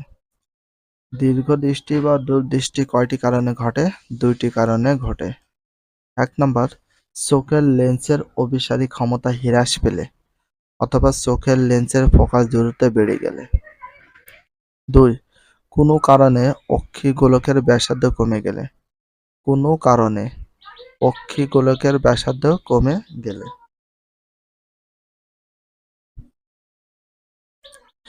এর ফলে দূর থেকে আসা আলো সঠিকভাবে চোখের রেটিনাতে প্রতিবিম্ব তৈরি করে। এর ফলে দূর থেকে আসা আলো সঠিকভাবে চোখের রেটিনাতে প্রতিবিম্ব তৈরি করলে কাছাকাছি বিন্দু থেকে আসা আলোকরশ্মি চোখের লেন্সের মধ্যে দিয়ে প্রতিসরণের পর রেটিনার ঠিক উপরে না হয়ে পিছনে এফ বিন্দুতে মিলিত হয়। ফলে চোখ কাচের বস্তু স্পষ্ট দেখতে পায় না। তখন কাচের বস্তু স্পষ্ট কি করে? দেখতে পায় না। প্রতিকার, এটার কিছু প্রতিকারও আছে। এই ত্রুটি দূর করার জন্য একটি উত্তল লেন্সের চশমা ব্যবহার করতে হবে। এই ত্রুটি দূর করার জন্য কি ব্যবহার করতে হবে? উত্তল লেন্সের চশমা ব্যবহার করতে হবে। উত্তল লেন্সের চশমা ব্যবহার করতে হবে। ফলে কাছাকাছি বিন্দু চিত্র 5.0 থেকে আসা আলোকরশ্মি চশমার লেন্সে এবং চোখের লেন্স পরপর 2 বার প্রতিসারিত হওয়ার কারণে ফোকাস দ্রুত কমে যাবে এবং প্রয়োজন মতো অভিসারী হয়ে প্রতিবিম্বটি রেটিনা আর এর উপরে পড়বে। চোখ ভালো রাখার উপায়। চোখ ভালো রাখার উপায়। আমাদের চোখ খুব গুরুত্বপূর্ণ একটি অঙ্গ। তাহলে আমাদের খুবই গুরুত্বপূর্ণ একটি অঙ্গ বলা হয় কোনটাকে? চোখকে। এটি যথাযথ যত্ন নেওয়া প্রয়োজন যেন এটিকে ত্রুটি মুক্ত রাখা যায়। বিভিন্ন উপায়ে আমাদের চোখকে ভালো রাখা যায়। এক্ষেত্রে গুরুত্বপূর্ণ কয়েকটি কথা বলা যেতে পারে।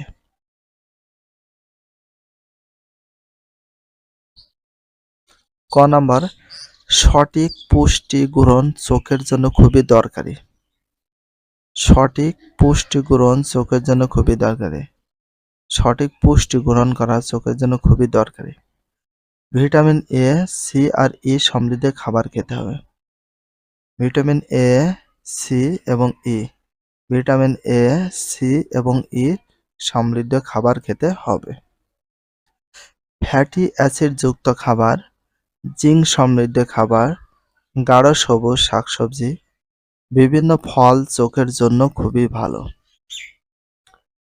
ফ্যাটি অ্যাসিড যুক্ত খাবার খেতে হবে, জিঙ্ক সমৃদ্ধ খাবারও খেতে হবে, গাঢ় সবুজ শাকসবজি খেতে হবে, বিভিন্ন ফল চোখের জন্য ভালো সেটাও খেতে হবে। এ ধরনের খাবার চোখকে রোগমুক্ত রাখতে সহায়তা করে।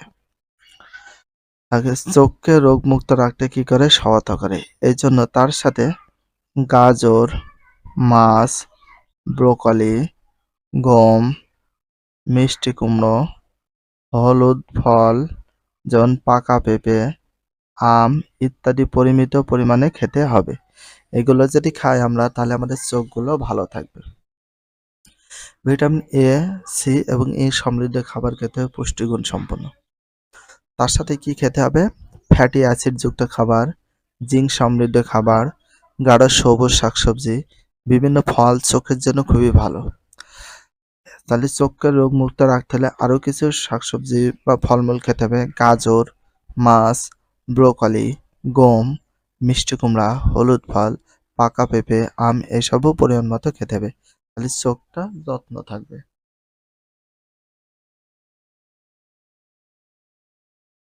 খ নাম্বার, চোখের সঠিক যত্নের জন্য সঠিক জীবন ধারণ পদ্ধতি মেনে চলা খুবই গুরুত্বপূর্ণ।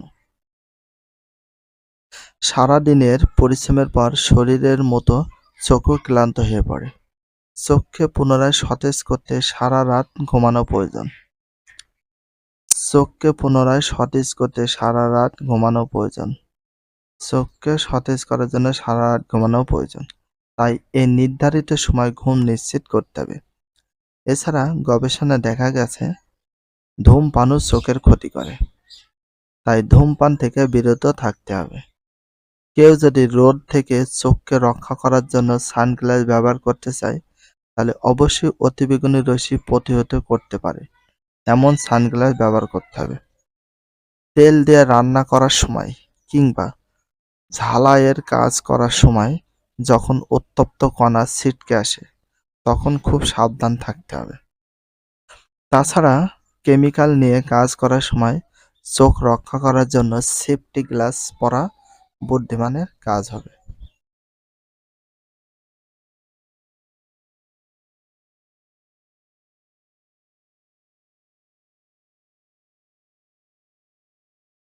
গ নাম্বার, আবছা বা অপর্যাপ্ত আলোতে।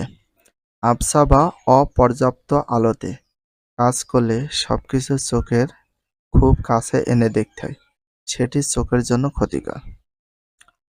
আবছা অথবা অপর্যাপ্ত আলোতে কাজ করলে সবকিছু চোখের খুব কাছে এনে দেখতে হয়, সেটি চোখের জন্য খুবই ক্ষতিকর। ঘরের আলো পর্যাপ্ত রাখতে হবে, যেন পড়তে অসুবিধা না হয়। চোখকে যখন ক্লান্ত মনে হবে তখন না পড়ে বিশ্রাম নেওয়া ভালো। আমাদের চোখের স্পর্শ দর্শনের ন্যূনতম দূরত্ব থেকে কম বা বেশি দূরত্বে রেখে বই পড়লে চোখ চাপ পড়ে। আমাদের চোখের স্পর্শ দর্শনের ন্যূনতম দূরত্ব থেকে কম বা বেশি দূরত্ব রেখে বই পড়লে চোখে চাপ পড়ে। তাই সঠিক দূরত্বে রেখে বই পড়তে হয়, সঠিক দূরত্বে রেখে বই পড়তে হবে। তুমি হয়তো খেয়াল করেছো, অনেকক্ষণ ধরে কম্পিউটার ব্যবহার করলে চোখ ক্লান্ত হয়ে পড়ে। গবেষণায় দেখা গেছে, দীর্ঘক্ষণ টেলিভিশন দেখা বা মোবাইল বা কম্পিউটার ব্যবহারে চোখের ক্ষতি হয়। ডিভাইসের স্ক্রিন নিজে ক্ষতিকর নয়, তবে চোখকে দীর্ঘক্ষণ নিকটে ফোকাস করে রাখাই মূলত এর জন্য দায়ী। ডিভাইসের স্ক্রিন নিজে ক্ষতিকর নয়, ডিভাইসের যে স্ক্রিন আছে এটা কিন্তু নিজে ক্ষতিকর নয়, তবে চোখকে দীর্ঘক্ষণ নিকটে ফোকাস করে রাখে মূলত এর জন্য দায়ী।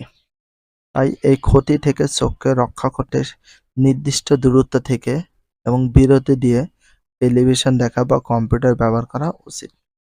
প্রতি ২০ মিনিট পর পর ২০ সেকেন্ডের জন্য দূরে তাকানো উচিত, যখন বিশেষ কোনো মনিটরে চোখ রাখা কাজ করতে হয়। ১ নম্বরটা বলা হয়েছে, স্বাভাবিক বয়স্ক লোকের চোখে স্পষ্ট দৃষ্টির ন্যূনতম দূরত্ব কত?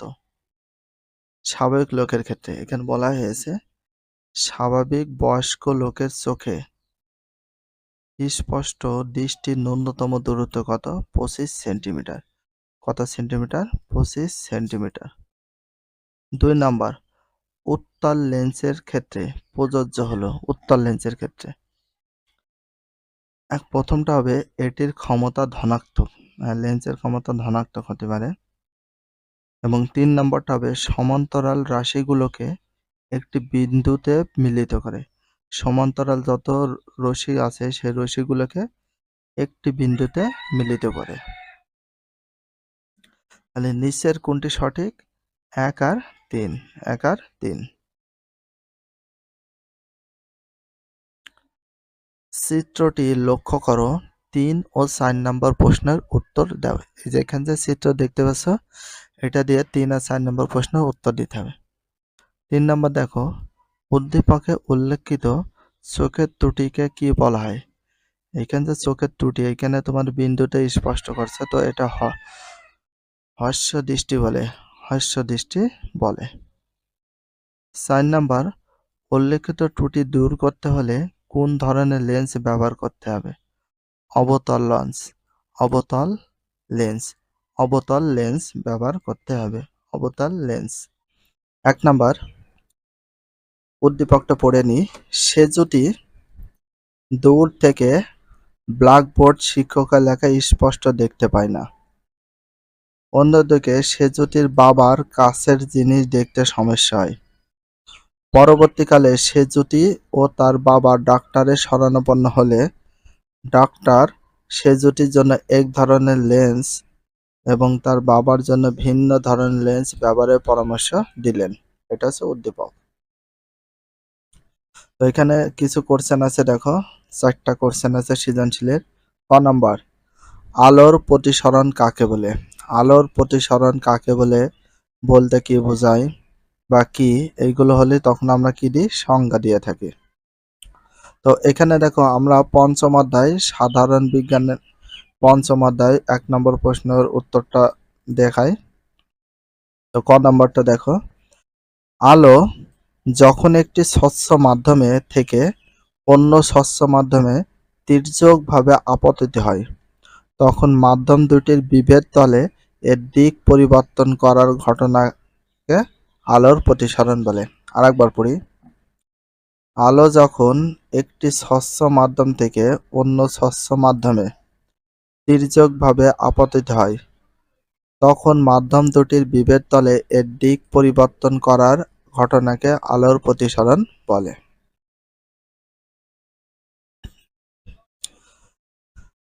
খ নম্বরটা দেখো, স্পষ্ট দৃষ্টির ন্যূনতম দূরত্ব বলতে কি বোঝায়? খ নম্বর উত্তর, চোখের সাপেক্ষে সবচেয়ে নিকটের যে বিন্দু পর্যন্ত লক্ষ্যবস্তুকে বিনা শ্রান্তিতে চোখে স্পষ্ট দেখা যায় তাকে স্পষ্ট দৃষ্টির নিকট বিন্দু বলে, এবং চোখ হতে ওই বিন্দুর দূরত্বকে স্পষ্ট দৃষ্টির ন্যূনতম দূরত্ব বলে। যেমন একজন স্বাভাবিক প্রাপ্তবয়স্ক লোকের ক্ষেত্রে এই দূরত্ব 25 সেন্টিমিটার হয়ে থাকে। লক্ষ্যবস্তু যদি দূরত্ব অপেক্ষা কম দূরত্বে অবস্থান করে তাহলে তা আর চোখে স্পষ্ট দেখা যায় না।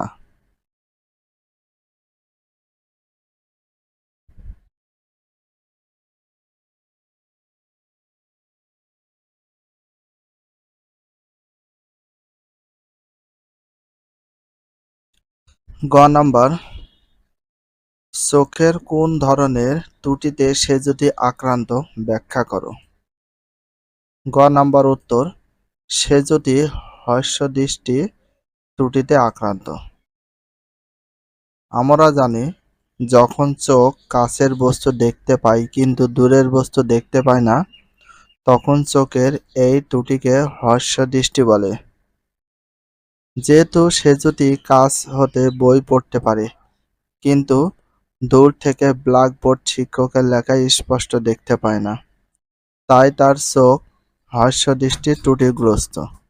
এরূপ চোখের দূর বিন্দুটি অসীম দূরত্ব হতে খানিকটা নিকটে থাকে এবং বস্তুকে স্পষ্ট দৃষ্টির ন্যূনতম দূরত্ব হতে আরও কাছে আনলে অধিকতর স্পষ্ট দেখায়। নিম্নলিখিত দুটি কারণে হ্রস্বদৃষ্টি ত্রুটি হয়ে থাকে।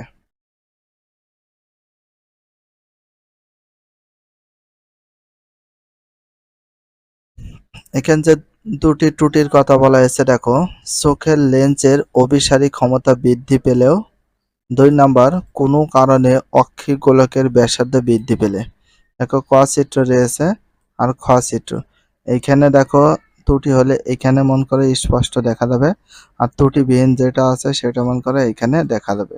তো এখানে দেখো বাধাপ্রাপ্ত হয়ে এখানে কিন্তু ক্লিয়ার, এখানে কিন্তু একবারে ডিরেক্টলি এখানে আনক্লিয়ার। কারণ এটা হচ্ছে কাছের বস্তুকে দেখতে পাচ্ছি কিন্তু দূরের বস্তু দেখতে হলে আমার এরকম ভাবে দেখা লাগবে কাছের বস্তু, কারণ দূরের বস্তু এরপর থেকে আনক্লিয়ার হয়ে যাচ্ছে।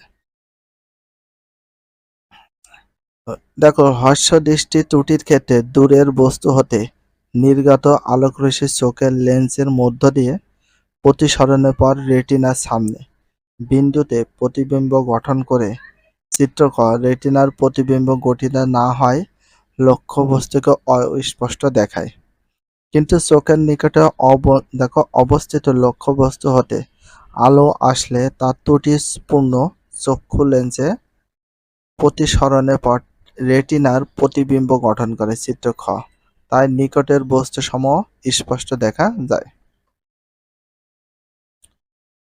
ঘ নম্বরটা দেখো, সেজুটির বাবার জন্য ডাক্তারের ভিন্ন ধরনের লেন্স ব্যবহারের পরামর্শ যুক্তি বিশ্লেষণ করো। আসলে যুক্তি বিশ্লেষণটা করে শিখাচ্ছি। দেখো, সেজুটির বাবা দৃষ্টিশক্তি ত্রুটিতে আক্রান্ত।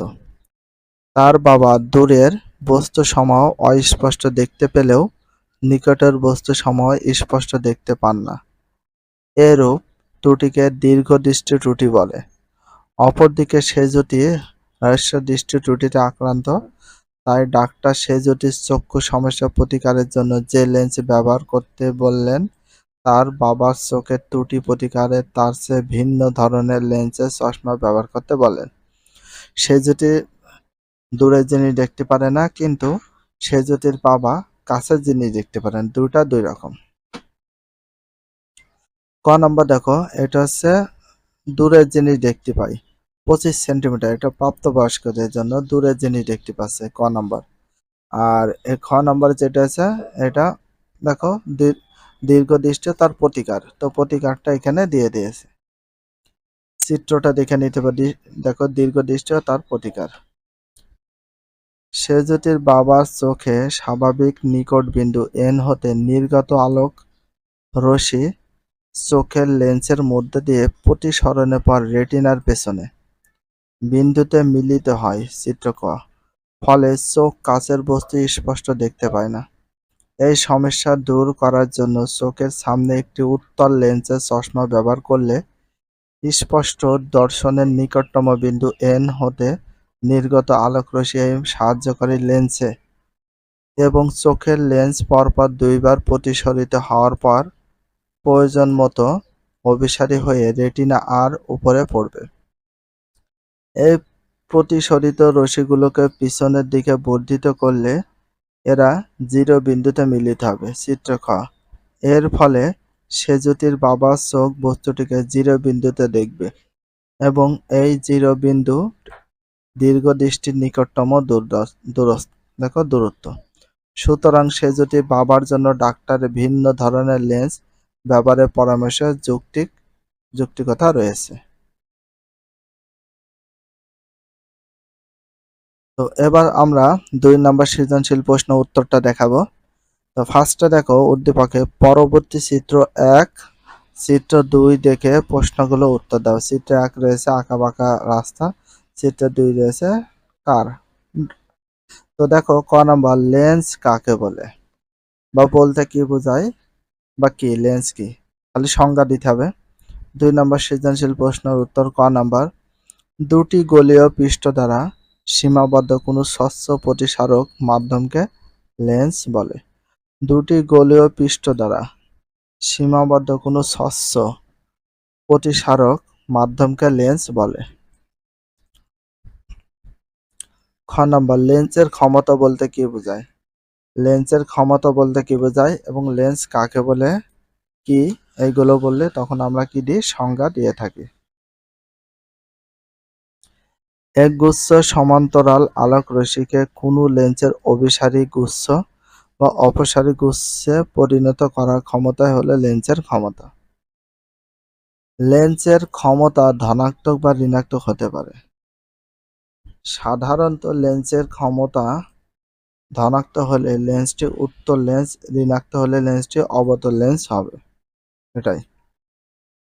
গ নাম্বার, 1 নম্বর চিত্রে এক্স দর্পণটি ব্যবহারের কারণ কি ব্যাখ্যা করে। এক্স যেটা আয়না দর্পণ, আয়না বা দর্পণ। গ নাম্বার উত্তর দেখো 1 নম্বর চিত্রের, তাহলে গ নাম্বার উত্তর কি হবে, 1 নম্বর চিত্রে এক্স দর্পণটি একটি গোলীয় দর্পণ। এটি বস্তুর চেয়ে খর্বিত আকারে বিলম্ব তৈরি করে, ফলে অনেকগুলো লক্ষ্যবস্তুর প্রতিবিম্ব একসাথে দেখা সম্ভব হয়। মানে ছোট দেখালেও কিন্তু যেটাকে আমরা বলি আল্ট্রা ওয়াইডনেস লেন্স যেমন থাকে ফোনে, সেম এটা হচ্ছে ওয়াইড লেন্স। দেখো ওয়াইড মিরর বলা হয়, ওয়াইড মিরর বলা হয়, আল্ট্রা ওয়াইড মিরর বলা হয়, কারণ দূরের বস্তুকে অনেক জায়গা বা অনেক বেশি কিছু দেখায়। উদ্দীপকে প্রদত্ত রাস্তাটি দেখো বাঁকটি প্রায় 90 ডিগ্রি কোণের। এরূপ তীক্ষ্ণ বাঁকের কারণে উক্ত রাস্তায় ড্রাইভিং করা বিপজ্জনক।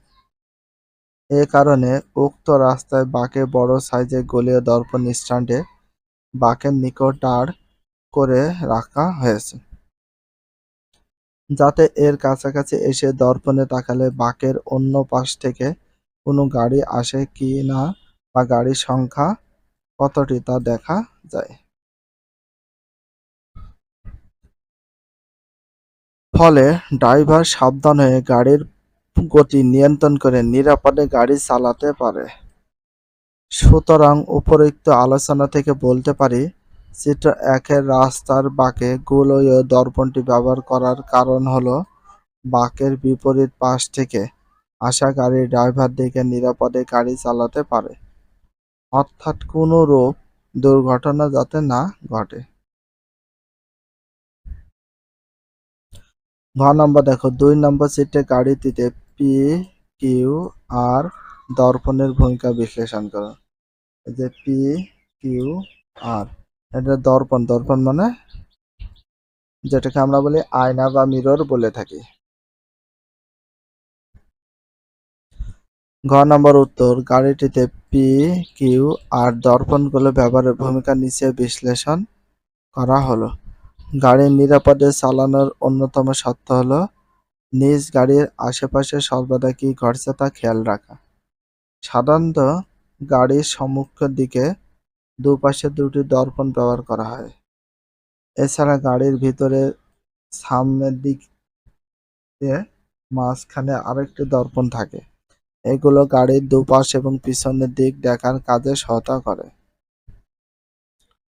উদ্দীপক হতে দেখা যায় পি দর্পণটি গাড়ির ডান পাশে অবস্থিত, তাই এটি গাড়ির ডান পাশে পিছনের দিকে কোনো যানবাহন আসছে কিনা তা দেখতে চালককে সাহায্য করে।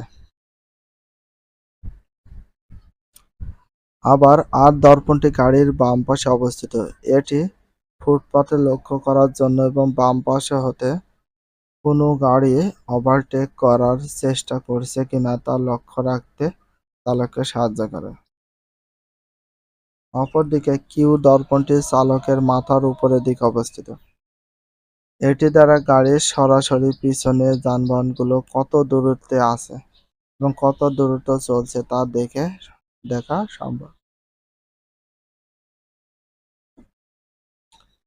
এর ফলে কোনো ঘটনার প্রতিক্রিয়া দেখানোর জন্য ড্রাইভারকে তার হাতকে সর্বদা হুইলে রেখে সামনে বা পিছনের দিকে নজর রাখা সহজ হয়। ফলে ড্রাইভারকে পাশে বা পেছনে দেখার জন্য তার শরীরকে কোনো রকম মোচড় দেয়া লাগে না। ফলে সে নিরাপদে গাড়ি চালাতে পারে। এছাড়া গাড়ি কোনো কারণে পিছনের বা গাড়ির লেন পরিবর্তন করা দরকার হলে 3টি দর্পণে চোখ বুলিয়ে চালক সিটে বসে নিরাপদে কাজটি সম্পন্ন করতে পারে। ভিডিওটি এখানে শেষ করছি। যদি ভিডিওটি ভালো লাগে চ্যানেলে সাবস্ক্রাইব করতে হলে ফলো করে দিও, তার সাথে একটা লাইক এবং একটা কমেন্ট করে দাও। নেক্সট ভিডিও পাওয়ার জন্য অবশ্যই বেল আইকনটা অল করে রাখো, যাতে নিউ ভিডিও আপলোডের সাথে সাথে সর্বপ্রথম তোমাদের কাছে নোটিফিকেশনটা পৌঁছে যায়। If you love this video please subscribe my channel, like, comment, share, hit the bell icon for getting next video. So everyone take care, love you, আল্লাহ হাফেজ, বাই বাই।